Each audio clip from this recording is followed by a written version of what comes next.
Sir, ഈ കഴിഞ്ഞ മാസമാണെന്ന് തോന്നുന്നു, സൗദി, പാകിസ്ഥാൻ, തുർക്കി ഈ 3 മുസ്ലിം രാജ്യങ്ങൾ മെക്കയിൽ വെച്ചൊരു കരാർ ഉണ്ടാക്കി. ആ കരാറിൽ ഇവരിൽ 3 രാജ്യങ്ങളിൽ ഏതെങ്കിലും ഒരു രാജ്യത്തെ മറ്റൊരു രാജ്യം ആക്രമിക്കുകയാണെങ്കിൽ മറ്റ് രണ്ട് രാജ്യങ്ങളും ഇവർക്ക് ഈ ഒരു രാജ്യത്തിനൊപ്പം നിൽക്കും എന്നൊക്കെയാണ് ആ കരാറിൽ എഴുതിയിരിക്കുന്നത്. അപ്പം ഇത് ശരിക്കും പറഞ്ഞാൽ ഈ 3 രാജ്യങ്ങൾക്കൊപ്പം ഇപ്പം ബംഗ്ലാദേശും ചേർന്നു എന്ന് പറയുന്നു. അപ്പം ഇതൊരു ഇസ്ലാമിക് നാറ്റോ എന്നൊരു സഖ്യം രൂപപ്പെട്ടതുപോലെയായി ഇപ്പം. അപ്പം ഈ ഇസ്ലാമിക് നാറ്റോയുടെ പ്രധാന ലക്ഷ്യം ഇസ്രയേലിനുള്ളൊരു പ്രതിരോധമാണോ, അതോ വല്ല ഭീകര പ്രവർത്തനമാണോ, അതോ പ്രാദേശിക സുരക്ഷയാണോ? എന്താണ് ഇതിന്റെ ലക്ഷ്യം?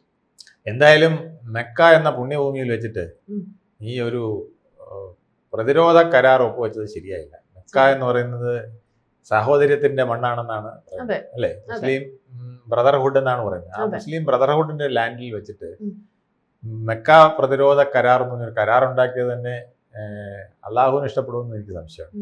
കാരണം അവിടെ സമാധാനത്തിന് വരുന്നതാണ്, ശാന്തിക്ക് വരുന്നതാണ്, മനുഷ്യന്റെ എല്ലാ ദുഃഖങ്ങളും അവസാനിപ്പിച്ച് നമ്മളൊരു പുണ്യ ലോകത്തേക്ക് പോകുന്നതിന് മുമ്പുള്ള ഒരു പ്രക്രിയയാണ് എല്ലാ മുസ്ലിമിനെ സംബന്ധിച്ചിടത്തോളം മെക്ക എന്ന് പറയുന്നത്.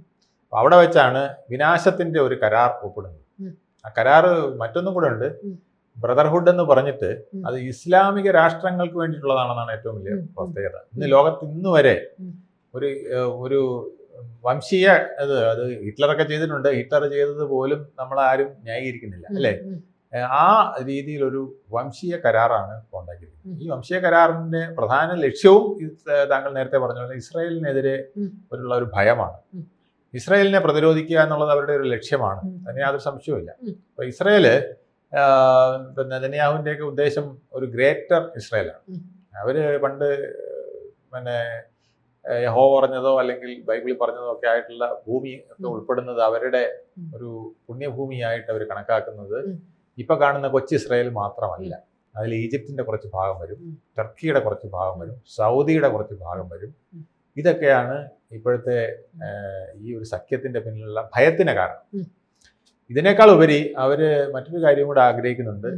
ഒരു പവർഫുൾ ഇസ്ലാമിക് രാഷ്ട്രങ്ങൾ ഉണ്ടായാൽ, രാഷ്ട്രങ്ങളുടെ കൂട്ടായ്മ ഉണ്ടായാൽ ഒരു പക്ഷേ ലോകത്ത് മുഴുവൻ ഇസ്ലാമിക രാഷ്ട്രം സ്ഥാപിക്കുക എന്നുള്ള ലക്ഷ്യത്തിന് അധികാരത്തിലൂടെ സാധിക്കുമോ എന്നുള്ള ഒരു ഗൂഢലക്ഷ്യം കൂടെ എൻ്റെ മുന്നിൽ ഉണ്ട്. അത് പാകിസ്ഥാനെ പോലുള്ള രാഷ്ട്രങ്ങൾ അതാണ് ലക്ഷ്യമിടുന്നത്. ഇത് ഇന്ത്യക്ക് വരുമ്പം സാർ, ഇതൊരു ഇന്ത്യക്ക് ഒരു ഭീഷണിയല്ല. കാരണം ഇന്ത്യയുടെ പടിഞ്ഞാറല്ലേ പാകിസ്ഥാനും, തെക്ക് പടിഞ്ഞാറ് സ്ഥലം, തെക്കാണോ വടക്കാണോ പടിഞ്ഞാറ് തുർക്കി, ആ ഒരു സംഭവം വരുന്നത്. ബംഗ്ലാദേശും സെന്റർ അല്ലേ, ഡൽഹി ഭാഗം, ബോർഡർ ഭാഗം. അതെ. അപ്പം ആ ഡൽഹിക്ക് ശരിക്കും പറഞ്ഞാൽ ചുറ്റും ഇങ്ങനത്തെ മുസ്ലിം രാജ്യങ്ങൾ, പാകിസ്ഥാൻ ഒരു നമ്മളോട് ഒരു യുദ്ധമോ എന്തെങ്കിലും വന്നു കഴിഞ്ഞാൽ ഇവരെല്ലാം ഒന്നിച്ച് നിൽക്കുകയെങ്കിൽ നമുക്കതൊരു ഭീഷണിയാണ് തന്നെ അല്ലേ. വലിയ ഭീഷണിയാണ്. ഇന്ത്യക്ക് മാത്രമല്ല, ലോകത്തിന് ഭീഷണിയാണ് ഈ നാറ്റോ. കാരണം നാറ്റോ ലോകത്തിന്റെ നാശത്തിന് അല്ലെങ്കിൽ ലോകത്തിന്റെ നാറ്റത്തിന് കാരണമാക്കുന്നുള്ളതാണ് സത്യം. ഇത് കാരണം ജാതീയ അടിസ്ഥാനത്തിൽ, മതാടിസ്ഥാനത്തിൽ ഒരു സഖ്യം വരുന്നത് തന്നെ വലിയ തെറ്റാണ്. രണ്ടാമത്തേത്,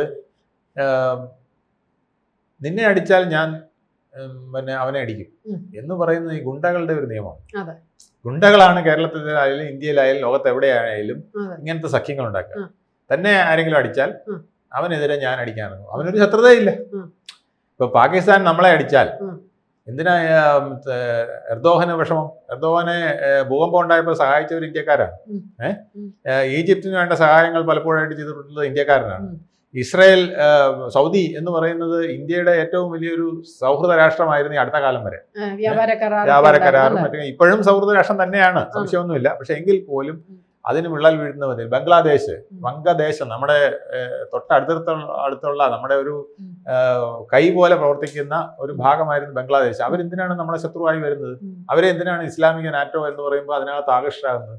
അപ്പോൾ ഒന്നുകിൽ വംശീയമായ ഒരു സഖ്യം, അതല്ലെങ്കിൽ സർവനാശത്തിന് വേണ്ടിയിട്ടുള്ള ഒരു സഖ്യം എന്നുള്ള രീതിയിലാണ് അത് പോകുന്നത്. അതാണ് ഞാൻ പറഞ്ഞത്, നമുക്ക് ശത്രുതയുള്ള ആളെ നമ്മൾ രണ്ടുപേരും സുഹൃത്തുക്കളാണ്. അപ്പോൾ മറ്റൊരാളുമായിട്ട് എനിക്ക് ശത്രുതയുണ്ട് എന്ന് വെച്ചിട്ട് എന്തിനാണ് സന്ധ്യ അയാളുടെ ശത്രുവാകുന്നത്? അതിന്റെ ആവശ്യമില്ല, അത് പാടില്ലെന്നുമാണ്. മനസ്സിലായില്ലേ? ലോകത്തിന്റെ തിയറി അതാണ്. നിങ്ങൾ ഇപ്പം ഏത് മതം എടുത്താലും സ്നേഹമാണ്, സാഹോദര്യമാണ് എന്നുള്ളതാണ് അതിന്റെ ലക്ഷ്യം അല്ലേ. അത് ഹിന്ദു മതമാണെങ്കിൽ സൗന്ദര്യ ലഹരി, ആനന്ദ ലഹരി, പ്രേമലഹരി ഒക്കെയാണ് നമുക്കുള്ളത് അല്ലേ. അതിലെല്ലാം പറയുന്നത് ലോകത്തെ സൗന്ദര്യം, ലോകത്തെ ആനന്ദം, ലോകത്തെ സ്നേഹം നിലനിർത്തുക എന്നുള്ളതാണ്. നീ നിന്റെ അയൽക്കാരനെ നിന്നെ പോലെ സ്നേഹിക്കുക എന്ന് പറയുന്ന മുസ്ലിമിന്റെ ക്രിസ്ത്യാനിയുടെ ആദർശവും സ്നേഹത്തിലാണ്.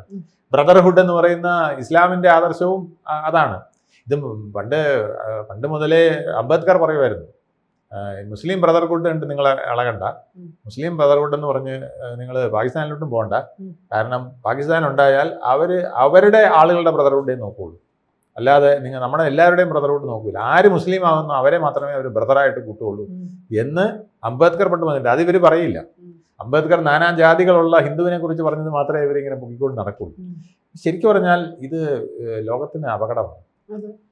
നാറ്റോ സഖ്യമുണ്ടായത് മുമ്പ് യൂറോപ്യൻ രാജ്യങ്ങൾ ചേർന്നാണ്. അത് 32 രാഷ്ട്രങ്ങൾ. അതിൽ തുർക്കിയാണ്. തുർക്കി ഇടിച്ചു കയറിയതാണ്. തുർക്കി ആദ്യം ഉൾപ്പെടുത്തിയിട്ടില്ല. തുർക്കിക്ക് ഈ ഇസ്രയേലുമായുള്ള പേടി കൊണ്ട് തുർക്കി ഇടിച്ചു കയറിയതാണ്. പക്ഷേ പ്രധാന രാജ്യമായതുകൊണ്ട് തുർക്കി വലിയൊരു ശക്തിയായിരുന്നു. ഇപ്പൊ അതിൽ നിന്ന് അവർ മാറി ഇസ്ലാമിക രാഷ്ട്രത്തിന്റെ അതിന് മാറിയെന്ന് പറഞ്ഞാൽ ഇപ്പം നാറ്റോ ഇപ്പൊ ഇല്ലല്ലോ. നാറ്റോ ഫലത്തിൽ ദുർബലമായി. കാരണം നാറ്റോ ദുർബലമാകാൻ കാരണം തന്നെ ഇത് തന്നെയാണ്. അതായത് നിങ്ങളെ അടിച്ചാൽ എന്നെ അടിക്കും എന്ന് പറയുന്ന തിയറി അവര് റഷ്യയിൽ കൊണ്ട് നടത്തിയില്ലേ. റഷ്യയിലും ഉക്രൈനും തമ്മിലുള്ള അടിയിൽ അത് വലിയ ക്ഷീണം വന്നിട്ടുണ്ട് എല്ലാ രാഷ്ട്രങ്ങൾക്കും.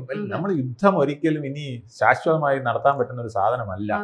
യുദ്ധം എന്ന് പറയുന്നത് നരേന്ദ്രമോദി ചെയ്ത പോലെ ഓപ്പറേഷൻ സിന്ദൂർ പോലെ ഒരു 3 ദിവസം 4 ദിവസം കൊണ്ട് എന്തെങ്കിലും പടപടാന്ന് കാണിച്ച് തീർക്കേണ്ട ഒരു സംഗതിയാണ്. അതല്ലെങ്കിൽ ആ രാഷ്ട്രത്തിന് വിഴുങ്ങൾ. എന്തുകൊണ്ടാണ് നരേന്ദ്രമോദിക്ക് വേണമെങ്കിൽ പാകിസ്ഥാനെ മുഴുവൻ പിടിച്ചടക്കി ഇങ്ങോട്ട് കൊണ്ടുവരായിരുന്നു. ആ വിധത്തിൽ അത് ഒതുങ്ങിയതാണ്. ഒരു ആണവായുധ ശക്തി നമ്മുടെ അടുത്ത് കിടക്കുന്നതിന് ചവിട്ടി ഒതുക്കാൻ പറ്റിയ ഒരു സന്ദർഭമായിരുന്നു. എന്തുകൊണ്ട് അദ്ദേഹം ചെയ്തില്ല എന്ന് വെച്ചാൽ അത് എന്നും നമുക്ക് വിനയാവും. ഇന്ത്യയുടെ ജനങ്ങളുടെ സ്നേഹവും ബന്ധവും സുരക്ഷിതവും എല്ലാം നഷ്ടപ്പെടും. അതുകൊണ്ടാണ് അദ്ദേഹം അവിടെ വെച്ച് നിർത്തിയത്. അതുപോലുള്ള ചെറിയ ചെറിയ കൊട്ടുകൊടുക്കുക അല്ലാതെ ഇനി ഒരു യുദ്ധത്തിന് പരിപാടി ഇട്ടാൽ അത് വലിയ ദോഷമാണ്. ഇത് വലിയൊരു യുദ്ധത്തിന്റെ സഖ്യമായിട്ട് മാറുകയാണ്. ഇപ്പൊ ഈ അമേരിക്ക ഇറാൻ തന്നെ യുദ്ധം കണ്ടു എത്ര നാളായി? ഒരു യുദ്ധവും അവസാനിക്കില്ല. കാരണം എല്ലാവരുടെയും പവർഫുൾ വെപ്പണാണ്. പിന്നെ നേരിട്ട് അടിക്കണ്ട.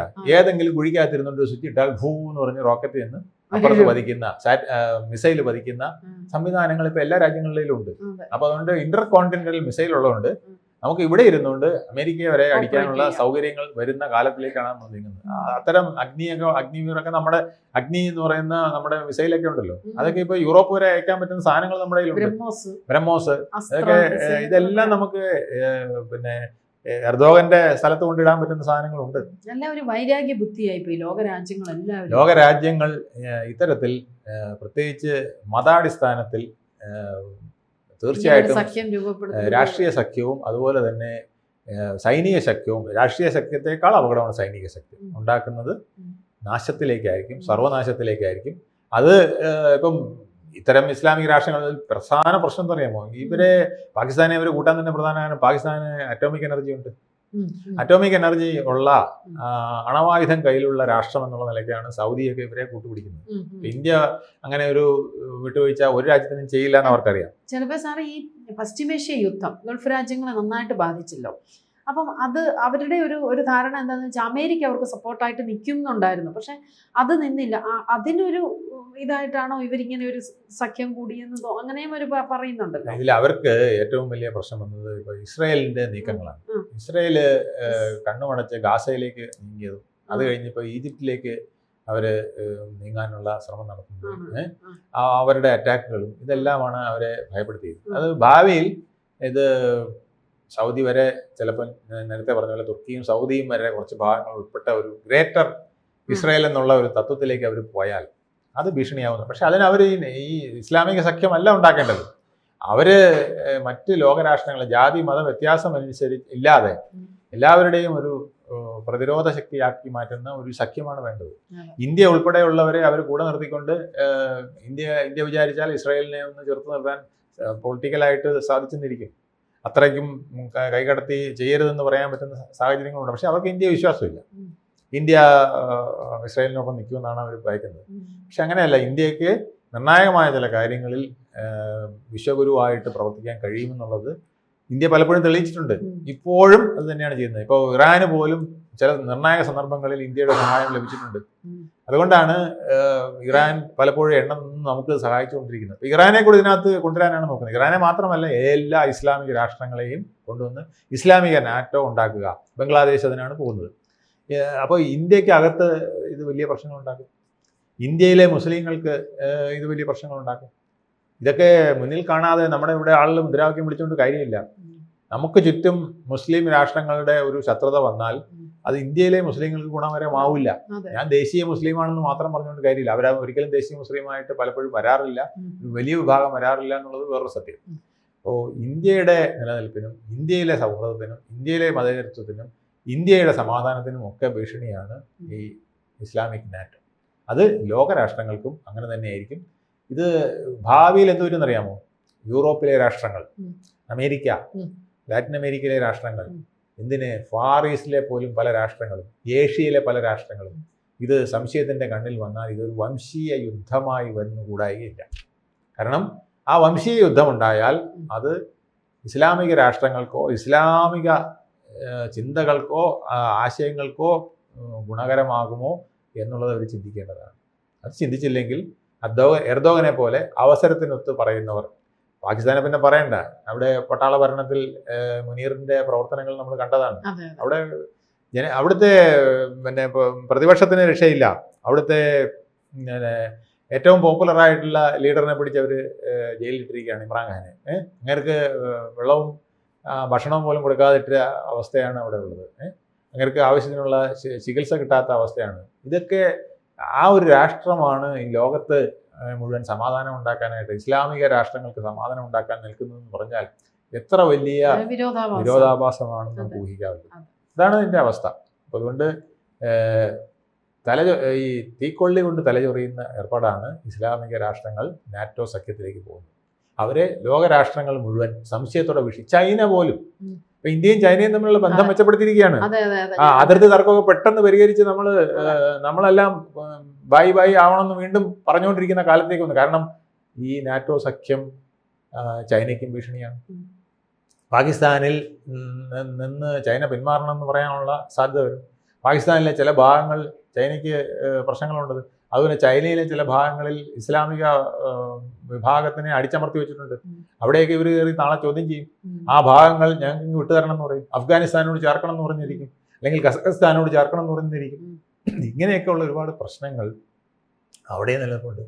അപ്പോൾ ഇതെല്ലാം മുന്നിൽ കണ്ടുകൊണ്ട് നമുക്കൊരു കാര്യം ഉറപ്പാണ്, വംശീയമായിട്ടുള്ള ഏത് വിധ ചേരികളും സഖ്യങ്ങളും രാഷ്ട്രീയ കൂട്ടായ്മകളും പ്രത്യേകിച്ച് സൈനിക കൂട്ടായ്മകൾ ലോകത്തിൻ്റെ വിനാശത്തിലേക്കായിരിക്കും വന്നു ഭവിക്കുക. കൂടുതൽ വാർത്തകളും വിശേഷങ്ങളും നിങ്ങളിലേക്ക് എത്താൻ ABC മലയാളം സബ്സ്ക്രൈബ് ചെയ്യുക, ബെൽബട്ടനും അമർത്തുക.